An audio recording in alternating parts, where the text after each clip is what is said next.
and welcome to the KOFISI Connect podcast, your source for a wealth of roundtable discussions on the workplace and business, as well as cultural news and trends from the diverse and dynamic continent of Africa. I'm your host, Georgia Webber, and today I'm really pleased to introduce a very full podcast studio. We've got nearly 10 people from the East African Character Development Trust, which is a fantastic programme empowering the lives of school children and young adults in Nairobi through cricket. First of all, I'd like everyone to kind of introduce themselves. It's going to be a tricky exercise because we've only got 3 microphones and a lot of people. So why don't we go from my left?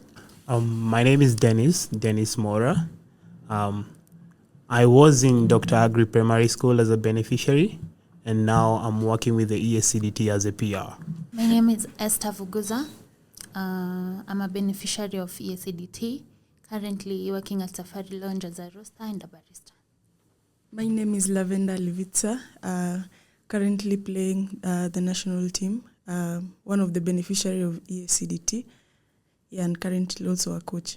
Cool. Sarah Bakita, a cricket coach.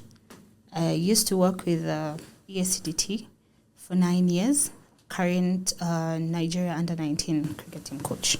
My name is Daudi Abdi. I'm a beneficiary of EACDT, currently a coach.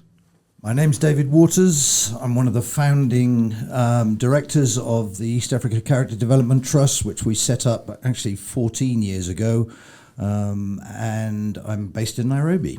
Good morning. My name is Collins Odhiambo. I joined EACDT in 2021 as a monitoring and evaluation officer, but currently I serve as the program director. Thank you. Amazing. Well, karibuni sana, everybody.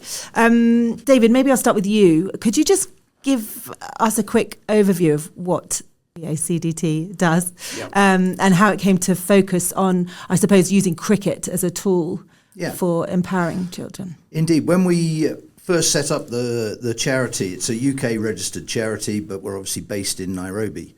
I think the common denominator were two things, Kenya and cricket. And a gentleman called, I've forgotten his name, sorry, Derek Breed, yes. Gentleman called Derek Breed, who's a very wealthy businessman living in Jersey, who'd captained Kenya at cricket despite contracting polio at a very early age in Kenya.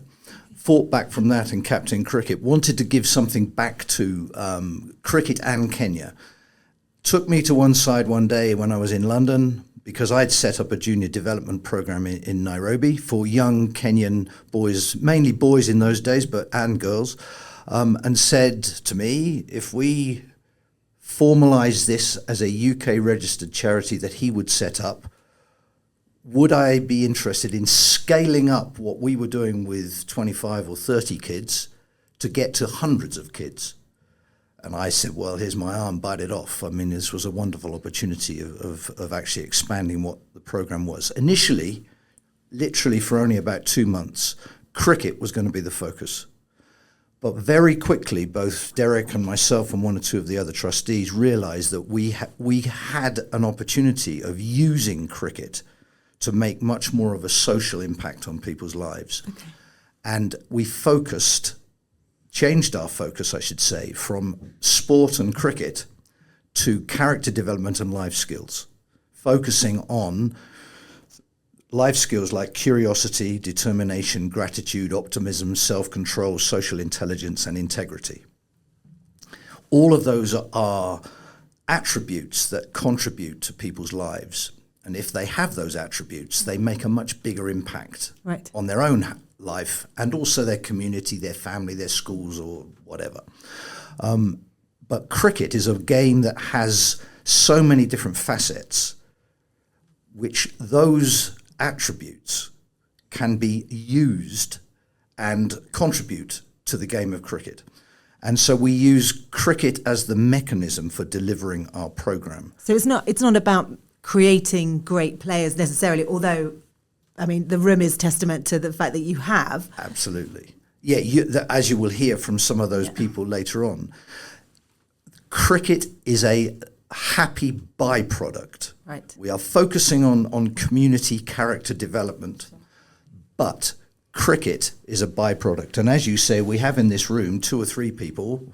Lavender, who is actually playing and opening the bowling for Kenya, was sent off to India for a fast bowlers clinic for a month. Amazing.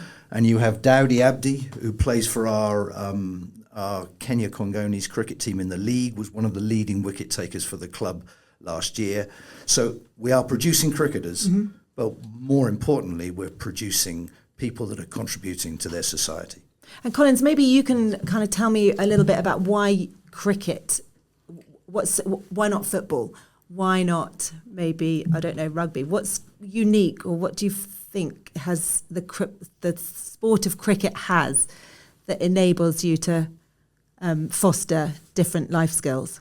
Yeah, thank you very much. And I think David has laid a very good background on how the program started and why we use sports. So generally, sports has been proven to be a very, very powerful tool to bring change into communities and to especially the young people who are growing up.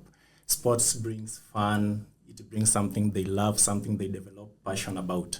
So we as an organization, we chose cricket as our preferred sport.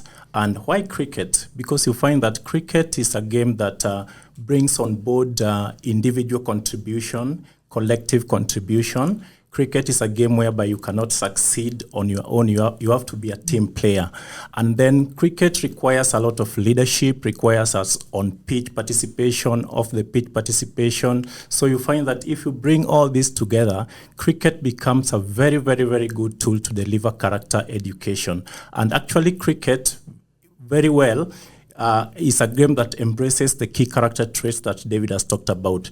You must have perseverance, you must have curiosity, you must have self-control, all the character that David mentioned. So cricket lends itself well to this program, and just like any other sport, cricket has become a very, very, very powerful tool to bring change to our communities, to uplift young people, to change the narratives in the community.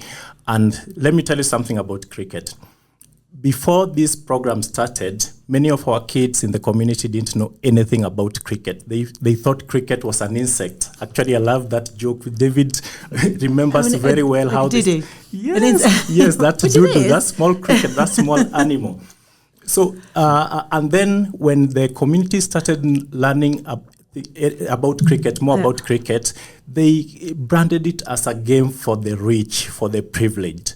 So when cricket was introduced in this community, it became something that could break barriers. Mm-hmm. Yeah, that's the narrative that has been there, that something like cricket and golf is a game for the rich. And right now, our kids blend well with the people from the other side, because majority of our kids come from very, very underprivileged backgrounds where there is a lot of challenges. So when you talk about cricket, it comes in very many facets. And we will continue to speak more about the same. Amazing. Yes. Maybe just one more question to you both before we speak to some of the beneficiaries of the program. What excuse me, what sort of challenges do you face in communities that the limited resources that might be there? What sort of challenges do you face when you're kind of implementing this program? Yes, thank you. Let me go on that one. First of all, I would say that our biggest challenge is financial constraint. So it is not only financial constraint to us as an organization to implement the program, but also financial constraint in the community and the kind of beneficiaries that we work with. So you find that we work in very, very poor communities, the slums, as they are called. And in slums, there are no facilities. First of all, kids don't even have school fees to pay for parents do not have school fee. So you find that financial constraint is a major barrier. And how does it limit us as an organization? When we started with quite a number of hubs, almost 5 hubs, so to speak. So the program after COVID went down because many donors, many financial organizations cut down on their expenditure. So you find that CSR was less funded in many organizations and it impacted us.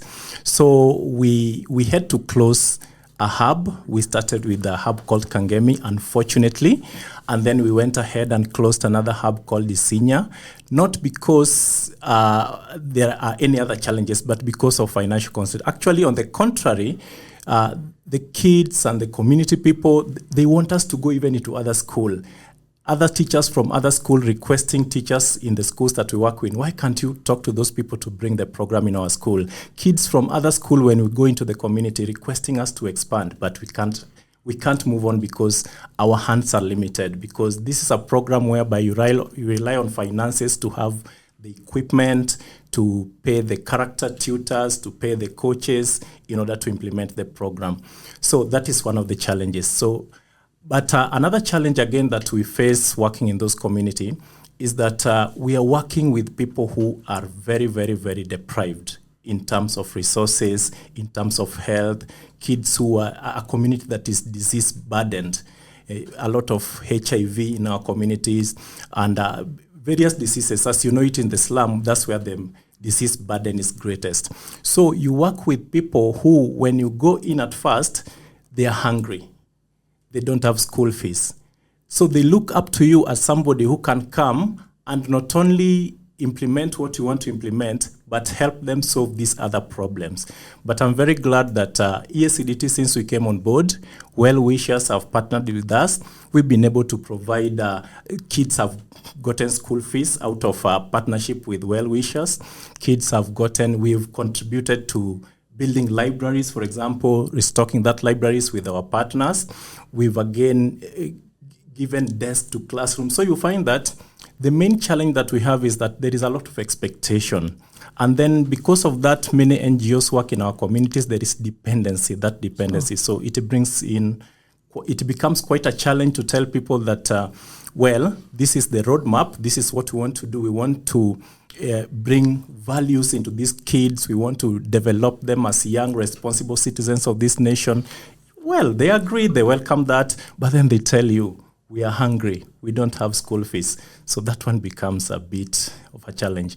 I believe David can contribute one or two challenges that he has seen over the time. Do you have anything to add? I think Collins has covered most of it. I think also one of the bents of your question was how a challenge when we set things up also. And obviously when we started, not only the kids, but some of the teachers in the schools hadn't heard of cricket either. And we needed to convince them that what we were offering, because we had no if you like, data. We had no experience to what we were going to do was going to succeed.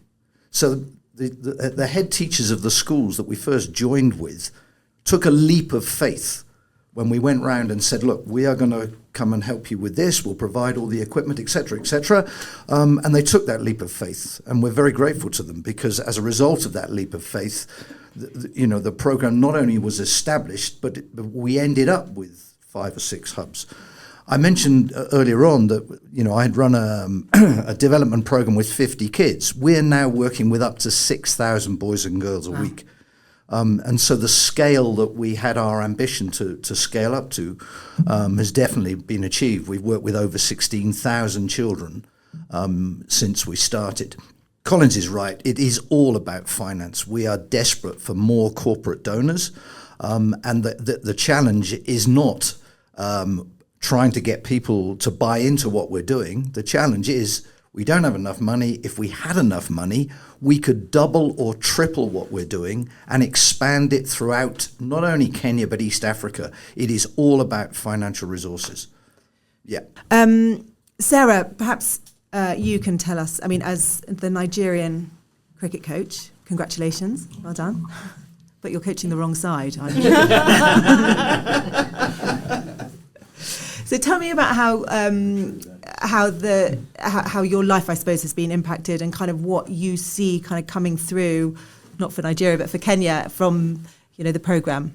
Well, what I can say, I started working with EACDT as a coach. So for me, it was just source of income, employment, but I got more than I could ever wished for. Working with the kids and teaching all these character traits, they rub off on you. You cannot teach something and it does not affect you as a person. And working with all these kids, seeing the impact that the impact that is there in the kids, like, became an integral part of me. I used to play for the national team as well, like Kenya national team, and we coached girls like Lavender, and I played with her in the same team. So it was just amazing playing with someone that you coached. Yeah. And we created such a bond. We became a family, and all these things were noticed. So the impact that it had on me is that I didn't even realize that I had grown to an extent whereby I could coach a team outside. And David Waters saw a lot of potential in me that I didn't see in myself. And when this opportunity presented itself, because the one thing that those people saw was the character. Actually, my boss now met with him before I went to Nigeria, and he encouraged me to actually take up that position. I didn't think that I could actually do it because I was just from playing. I had just retired from national assignment, and then here I am. I'm supposed to go and coach a whole national team. So how was I going to do that? And he reminded me that actually I was capable of doing that.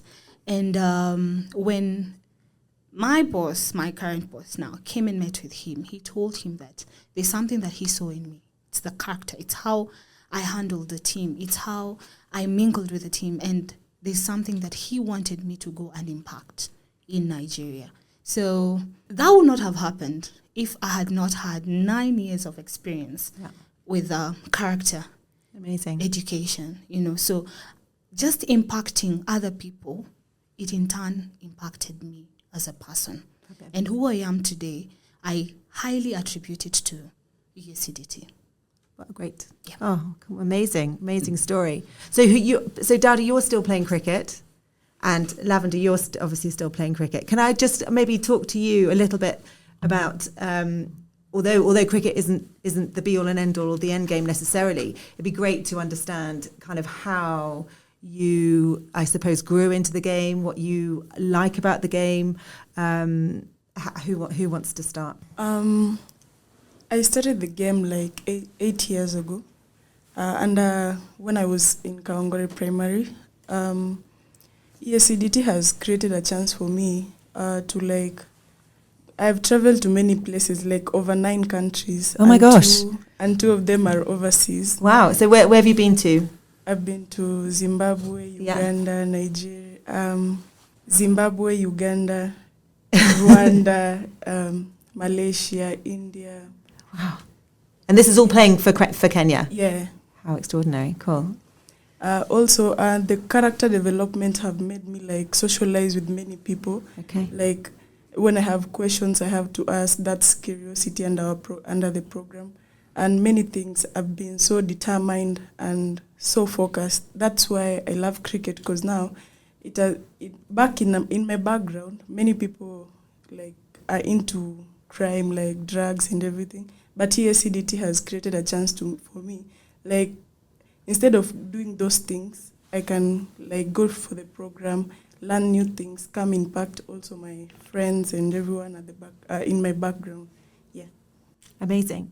And Daddy, you're coaching some of the young. How old do you coach? How old are the kids that you coach?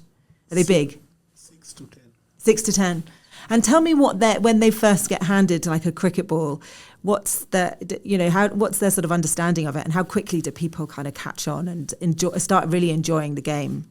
In our background, you just start teaching the character first. Okay.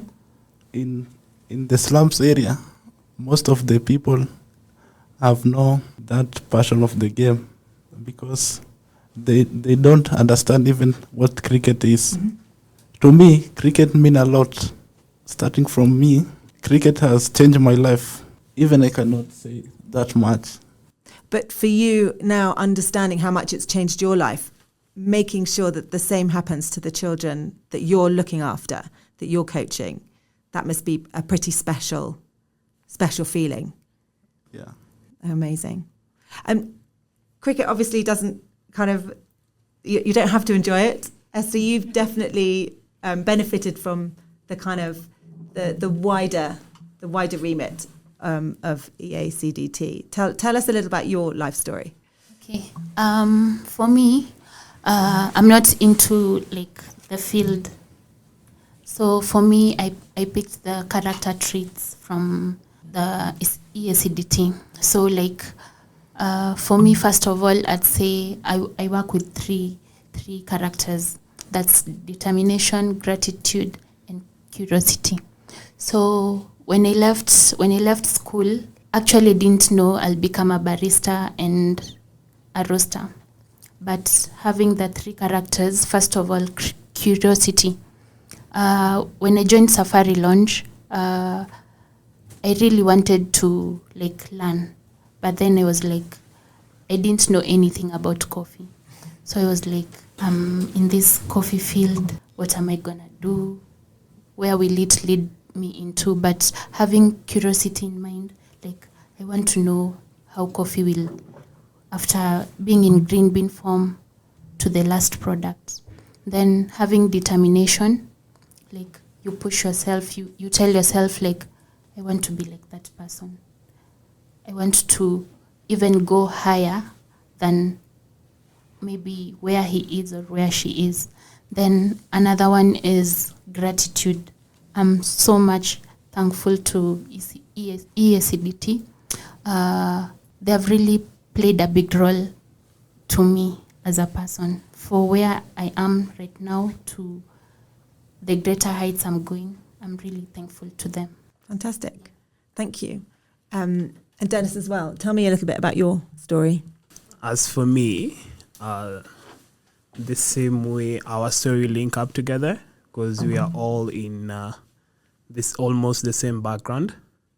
You find that where we are from, there are a lot of crime, there are a lot of drug abuse, early pregnancies and stuff. And you find that the same cycle goes on to the next generation. Then EACDT comes in and breaks the barrier. And now we are hopeful for the future. So EACDT, to me, I could say that it has given me a light at the end of the tunnel, because now I'm able to see my future as someone. And I'm outside now the circle, and now seeing EACDT trying to grow and breaking the barrier even more, trying to reach to another kid. That's really, really emotional to see. Amazing. Thank you very much. Well, I mean, David, how does it feel? And Collins, when you hear all these stories, I mean, it must be, quite emotional. I have a lump in my throat, to be honest with you. Yes. It's amazing. Yeah. And I think one of the great things about the group that happens to be in this room now is that you have some people who are involved with the sport of cricket and have been impacted through cricket, and then you have other people that are, it's nothing to do with cricket, but the being involved in the program which use cricket and sport, not just cricket, but sport in general, has led to the next stage in life. Sure. I think Esther's a great example of that. And I remember her as a primary school kid. Esther, are you still involved with music? Because that was one of the most amazing things. You are. Are you still with the Ghetto Classics? Oh, cool. Yeah. So when Esther threw herself into the EACDT program, which was ongoing in the schools, okay? So it was a cricket program. But her character, even at a very young age, emerged, and we spotted all these other talents in her. Fortunately, those talents have now gone on, and she's using those talents in her life as a profession, but also her interest in music and her skill in music. So that's somebody who's nothing to do with the sport of cricket, but because of her involvement in the program, has managed to use those attributes And then you come to someone like Lavender. I think I'm right, Lavender, speaking to the microphone, but I think I'm right in saying you'd never been out of Nairobi hardly before we came. Is that right? True, yeah. Yeah. And you're off to India soon, or you've just No, come back she from has India? been to You've just been. 7 or 8 Yeah. or 9 countries, and she mentioned countries I didn't know she'd even been to. But she spent a month in India because she was chosen by the International Cricket Council as the one female representative of the region to go to a specialist fast bowling clinic in India. Now, if she gave up cricket tomorrow, it doesn't matter because she's now got a job through cricket because of people have seen in her the character traits. And that is exactly what we're trying to do. Essentially, this program is all about trying to make people more employable. It isn't about cricket. It's about making people more employable so they have a future. And I love that little thing that Dennis just said about the light at the end of the tunnel. It is emotional. Amazing. We'll keep up the good work. And I look forward to more involvement with KOFISI and EACDT. So you're all welcome to come, try our coffee, use our facilities. Well, we're very grateful. I must say, we're very grateful to you and also the Aldridge Foundation and for all the input that you've given us so far, and also after our recent conversations about what you're going to do for us in the future. We look forward to it. Yeah, thank you. Wonderful. Thank you very much, everybody. Do you have something to say, Collins? Yes. Sorry. I wanted to add something to what David has said, because if you hear the stories in this room, the key highlights are actually that it is beyond the game of cricket. Mm-hmm. So you find that we've talked about employability. That's a key thing. We've talked about building resilience in the communities. We've talked about bringing up leadership skills. Sarah is a very good example, a very able leader both within Kenya and outside the country. So these are very, very beautiful stories of kids who started off with less than nothing on their plate, and they have broken barrier and they've changed the narrative about slums. Previously, it was very hard for kids to come out of slums, but right now you find that this one gives them an avenue. Now, what model do EACDT use to achieve all this? First of all, our main focus is character education through sports, and cricket is our choice sport. So what happens in the schools where we work with, we have organized schools into a cluster of 3 to 4 schools called hubs. And in those hubs, we have coaches who work there full time. They are there. They are part of the staff. The teachers have welcomed them. Actually, they have given them a table to sit. So they are part of the staff in those schools. And then they have allocated time for the program in the main school program. Remember, this is with the support of the Ministry of Education, who welcomed David when he knocked at their door the very first time in 2014, and the ministry partnered with us. So you find that being part of the school and being allocated official time in the timetable, what we do when we go to the field, first of all, we have a sit down. There is a whiteboard somewhere, or in a classroom, there is a sitting. We talk about our key character traits, and it doesn't end at key character traits. So we bring in our key character trait, and then the kid talks about the problems they face every day. How did they wake up? What did they encounter every day in their lives? So when they come and then they share their problems and they come up with solutions on their own, and now coach directs them to the field. So when we're in the field, the coach notices various character traits, fair play, abusive language, or anything that is off, and the coach approaches that specific kid and corrects them. Now, when you do this to a young kid who is just joined grade 4, for example, and then you do this for the 4 years that they'll be there until they leave primary school, trust me, this is the product that you see. It changes their lives for good, and it makes them break so many other barriers. There's social voices. Remember, we are working in communities whereby majority of the kids we work with actually come from single parents. Some are orphans. Some live on their own in the slums. No parent, no family ties, no upcountry home. The only thing they know is their locality in the community, I mean the slum life. So that model works very good for us, and we are very glad that over time, something good came to EACDT. The Aldridge Foundation partnered with us, And through that, we were able to go out of the primary schools and the secondary schools we are dealing with, and we ventured into the community. So we came up with a community program.